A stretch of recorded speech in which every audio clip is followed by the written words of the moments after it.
בכל שנה נמסרים בממוצע כ10,000 צווי הגנה לנפגעי אלימות במשפחה. כחלק מהמאבק בתופעה זו, בוצע תיקון 19 לחוק למניעת אלימות במשפחה. מכוחו הוקמה יחידת משגב בשירות בתי הסוהר. משגב, משגב לי ומנוס ביום צר לי. תהילים נ"ט, פסוק י"ז. יחידת משגב מפקחת אחר קיום צווי הגנה באמצעות טכנולוגיה מתקדמת, במטרה להגביר את ההרתעה ולספק תחושת מוגנות לנפגעי אלימות במשפחה.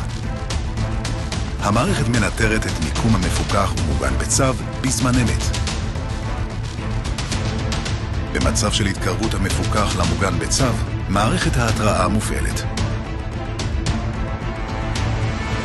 צוות יחידת משגב פועל בשילוב כוחות בהתאם לסדר פעולות. בלשי יחידת משגב הפרוסים ארצית מגיבים במיידיות בשיתוף משטרת ישראל.